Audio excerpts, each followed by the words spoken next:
Sonora FM.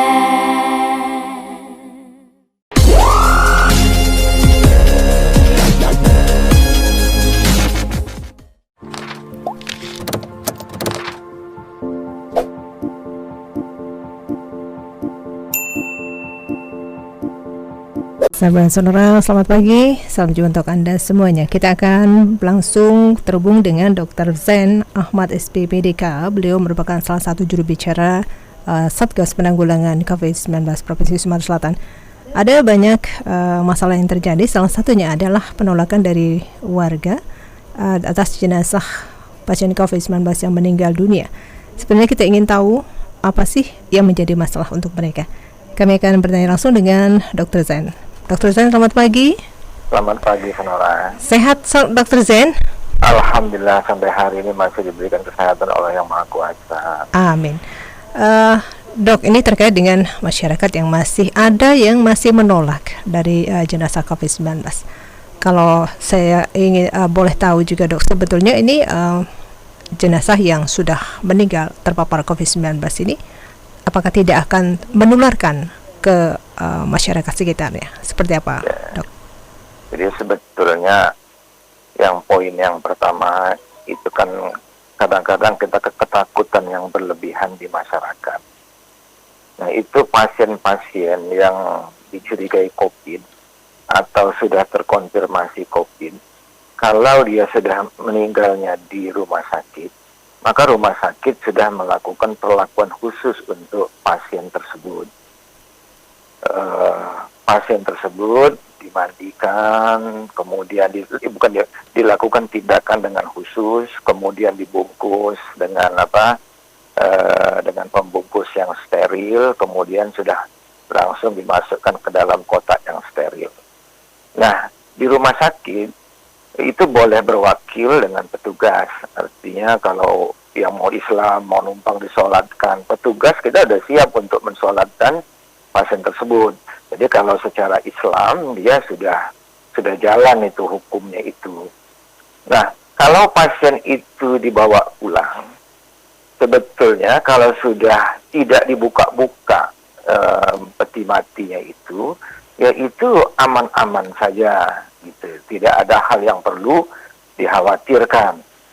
Oleh karena itu, kalau proses pemulangan dari rumah sakit, dari kamar mayat dalam hal ini untuk mencegah untuk dibukanya peti atau kotak tersebut, maka si pasien ini langsung dibawa ke pemakaman.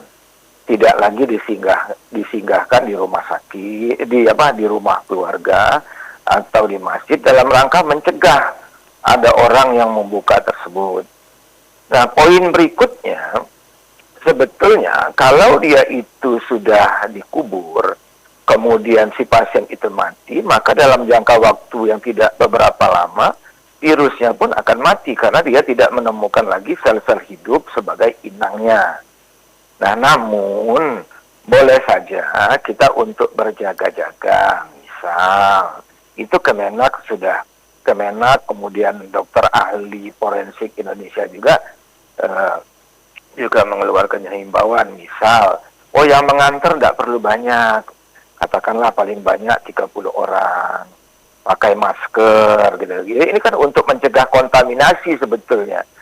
Nah, kemudian juga misalnya kuburan tersebut ada kedalamannya, ditimbun berapa lama. Jadi sebetulnya aman. Jadi dimakamkan di pekuburan biasa pun sebetulnya aman, nggak masalah asal kita tidak membuka peti tersebut, itu saja. Oke, ada lagi yang mau ditanyakan? Kalau misalnya nih dibuka, seperti kita ketahui ada beberapa waktu lalu ada yang keluarga membuka jenazah itu. Ya itu yang tidak boleh. Apakah mereka akan tertular? Ya jadi bukan pasti tertular. Artinya kalau barang itu dibuka, kan masih dalam hitungan menit atau 1 jam kira-kira begitu, ya virus itu masih menemukan inangnya, sel-sel masih ada yang hidup, sehingga orang yang membuka tersebut kita sebut dengan kontak erat dan masih beresiko untuk menular. Maka orang tersebut harus diperiksa juga itu. Dok, ini untuk keluarga erat seperti yang dokter katakan tadi. Apakah mereka akan langsung segera diperiksa oleh tim dari COVID-19 ini? Oh, enggak juga. Jadi yang kita periksa itu adalah orang yang kontak erat. Orang yang kontak erat dengan pasien yang dikatakan COVID-19 ini. Nah, siapa yang kontak erat itu adalah orang yang berada dalam jarak kurang dari 1 meter dengan pasien COVID tersebut. Oh, orang ini bisa keluarga, orang ini bisa teman sekantornya, orang ini bisa teman sepermainan, orang ini bisa berada di dalam ruang meeting. Jaraknya kurang dari 1 meter dan orang tersebut tidak memakai APD. Itu syarat pertamanya. Nah, syarat keduanya, ada masa waktunya yang disebut dengan kontak erat itu kapan? Itu 2 hari sebelum pasien tersebut menunjukkan gejala sampai 14 hari setelah pasien tersebut menunjukkan gejala. Jadi kalau saya misalnya kontak dengan seorang pasien yang dinyatakan confirm COVID-19, oh pernah kontak erat, tapi kapan? Oh sebulan yang lalu, ya enggak, karena dia sudah lewat masa inkubasinya. Jadi poinnya adalah 2 hari sebelum bergejala sampai 14 hari setelah bergejala. Tidak harus seluruh keluarga yang harus diperiksa. Keluarga yang diperiksa adalah yang kontak erat. Saya contohkan, misalnya ada pasien di Palembang dinyatakan confirm. Ada keluarganya di Sampit yang tidak pernah berhubungan sama sekali, ya buat apa kita cek? Jadi tidak pandang keluarga, tidak pandang siapa, yang penting dia kontak erat dengan jarak kurang dari 1 meter, tanpa memakai alat perlindungan 2 hari sebelum pasien timbul gejala sampai 14 hari sampai pasien timbul gejala. Ya, satu lagi, Dok, kalau mereka yang harus isolasi mandiri itu seperti apa, Prof? Ya, jadi isolasi mandiri ini kan isolasi ketat. Artinya jangan berisiko untuk menularkan kepada orang lain, juga termasuk kepada keluarga yang di rumah. Artinya kalau kita punya kamar di rumah, ya kita hanya hidup di dalam kamar. Jadi kita hanya hidup di dalam kamar, kemudian katakanlah kalau makan kan dikasih sama keluarga, kita makan di dalam kamar, kemudian nanti katakanlah apa yang alat makan kita tadi dicuci dengan dicuci dengan sabun, jangan dipergunakan untuk orang lain. Kalau terpaksa keluar di dalam rumah ya harus pakai masker, nggak boleh tidak pakai masker. Jadi sehingga kita setelah 2 minggu lewat, amanlah kita dan tidak menularkan kepada anggota keluarga yang lain di rumah dan juga kepada tangga.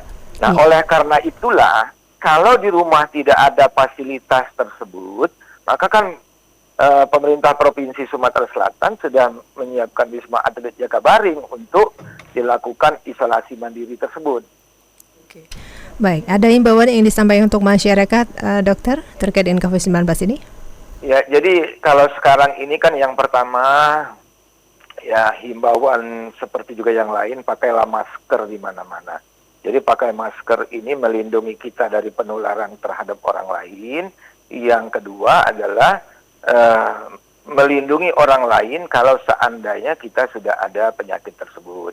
Yang kedua, selalu biasakan hidup sehat, istirahat yang cukup, kemudian makan yang penuh dengan suplemen, kebiasakan cuci tangan dengan air yang mengalir, pakai sabun. Ya, hal-hal yang seperti itu yang harus tetap kita lakukan. Insya Allah kalau itu dilakukan, Sumatera Selatan tidak akan lagi kasusnya bertambah. Ya. Baik, Dr. Zain, terima kasih informasinya, semoga bermanfaat untuk semua sahabat Sonora. Selamat bekerja, Dr. Zain. Ya, ya, itu tadi Dr. Zain Ahmad SPPDK. Ini salah satu juru bicara dari Satgas Penanganan COVID-19 Provinsi Sumatera Selatan.